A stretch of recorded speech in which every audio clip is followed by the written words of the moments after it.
Hi, good morning. Welcome back to Fatty Days YouTube channel. ඔන්න අද ඔයාලට log එක රීසෙට් ලොග් එකක්. ඉතින් නිවාඩි දවසක මගේ රීසෙට් ලොග් එක තමයි ඔයාලට අද මං පෙන්නන්න යන්නේ.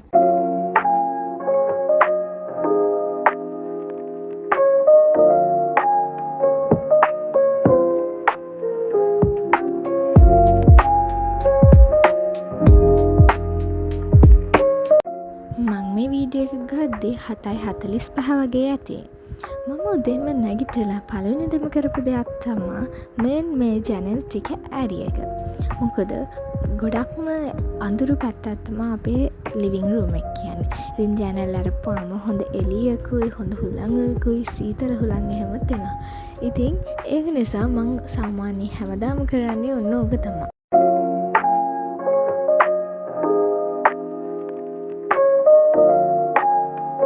ඊට පස්සේ මම මගේ මෝනින් කොෆිය ගත්තා. ඒක නැත්තම් පනත් නෑ වගේ. ඒක මට ගොඩක් ලොකු එනර්ජි එකක්.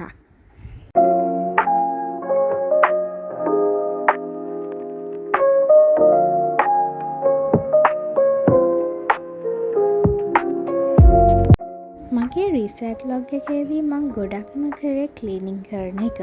මොකද අපේ ගෙදර ගොඩක්ම හැරි වෙලා තිබ්බා මේ දවස් ටිකේම. මොකද මට තිබ්බ එක්සෑම් එකක් නිසා ඊයේ තමයි එක්සෑම් එක ඉවර වුණේ. ඉතින් ඊට පහුවදා තමයි මම මේක පටන් ගත්තේ.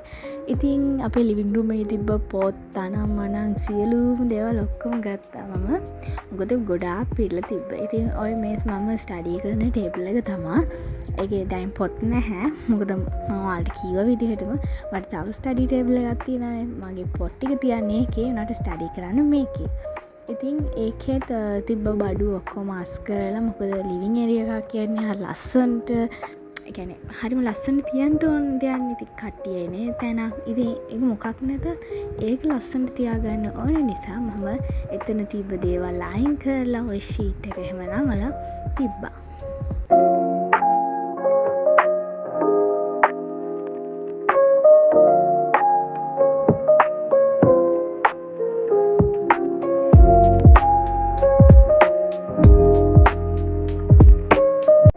ඊට පස්සේ මම පටන් ගත්තා ලිවිං රූම් එක අතු ගන්න.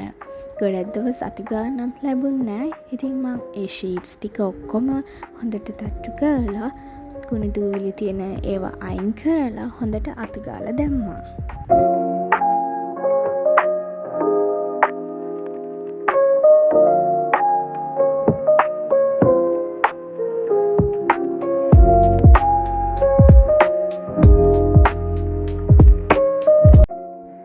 ඉතින් මේක තමා මගේ මං කිව්වා අර අනිත් ටේබල් එක. ඉතින් මේකේ ඇවිල්ලා ගොඩාක් පොත් එහෙම තිබ්බා. මොකද එක්සෑම් එකේ එක සබ්ජෙක්ට් එකක් ඉවර වුණ ගමන් ඒ පොත් ටික තියලා මෙහෙන් තියලා ආයෙ තව පොත් ටිකක් ගන්නවා ඊළඟ සබ්ජෙක්ට් එකට රෙඩි වෙද්දි. ඊට පස්සේ ඉතින් ඒවස් කරන්න වෙලාවක් නැහැ. පාඩම් කර කර තමයි හිටියේ. ඉතින් මං හිතුවා ඔක්කොම රීසෙට් ලොග් එකට දාලා මේ ටිකත් අස් කරලා මෙතනත් පිළිවෙලක් කරගන්න ඕනේ කියලා. ඉතින් මම මෙතන ඕන බුක්ස් ටික විතරක් තියලා අනිත් ඔක්කොම බුක්ස් ටික මගේ කබඩ් එකක් තියෙනවා. මං ඒ කබඩ් එකට දැම්මා. මොකද ගොඩක් පොත් මෙතන මම පුරවන් ඉන්න කැමති නෑ. මොකද මේ තැන තියෙන්නේ අපේ කිචන් එක ළඟ. එතකොට දැන් කට්ටිය එහෙම ආවොත් එහෙම එතන පොඩක් හැඩි වෙලා තියෙන නිසා තමයි මං ඒ විදිහට ඒක ක්ලීන් කරේ. ඊට පස්සේ මගේ ස්කූල් බෑග් ක්ලාස් බෑග් ඔක්කොගෙම තිබ්බ පොත් ටික ඔක්කොම අරන් එළියට ඒ ටිකත් හැදුවා. මගේ ස්කූල් යුනිෆෝම් ටික හොදන්න තිබ්බ ටිකත් හොදලා ඉවර වෙලා මම ඇඳ හදන්න පටන් ගත්තා. මම ලාස්ට් එක තමයි සාමාන්‍යයෙන් ඇඳ හදන්නේ. එනවනේ මේ ටිකේ මම ඇඳ හැදුවා. ඉතින් මම බෙඩ් ෂීට්ස් මාරු කරන්නත් හිතලා පස්සේ මම හිතුවා රීසෙට් ලොග් එකේ සාමාන්‍යයෙන් බෙඩ් ෂීට්ස් එකක් මාරු කරන්න ඕනේ. බට් මම මාරු කරන්න හිතුවේ නැත්නම් මම මොකද මේ රූම් එක ආයි ඩීප් ක්ලීන් කරන්න ඕනේ. මොකද මේක දැන් ගොඩක් දවස් ඉඳන් ඩීප් ක්ලීන් එකක් කරේම නැහැ. ඒක නිසා මම ඩීප් ක්ලීන් එකක් කරද්දිම මේක මාරු කරනවා කියලා හිතලා බෙඩ් ෂීට්ස් ටික විතරක් ওই විදිහට හැදුවා.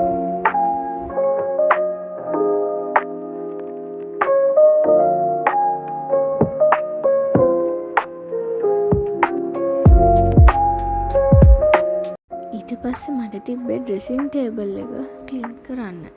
ඉතින් මම ඩ්‍රෙසින් ටේබල් එකත් ක්ලීන් කරලා දැම්මා. ඉතින් මේ ඩ්‍රෙසින් ටේබල් එක ටිකක් පරණයි. ඉතින් දැන් ට්‍රෙන්ඩ් එක යන්නේ අර ෆුල් මිරර් එක විතරක් තියෙනගෙන. ඉතින් මමත් ඒක හදන්න ඕනි කියලා හිතන් ඉන්නා. ඉතින් එහෙම හැදුවොත් මම ඒකේ ලොග් එකක් ඔයාලට ෂෙයා කරනවා. ඉතින් මම ඩ්‍රෙසින් ටේබල් එකත් ඇස් කරලා මගේ රීසෙට් ලොග් එක ඉවර කරා. මම උතනින් ලස්සන කරන්න ප්ලාන්ට් එකකුත් තිබ්බා. ඉතින් thanks for watching. ඊළඟ වීඩියෝ එකත් ළඟදීම ගෙන නිසා බලන් ඉන්න.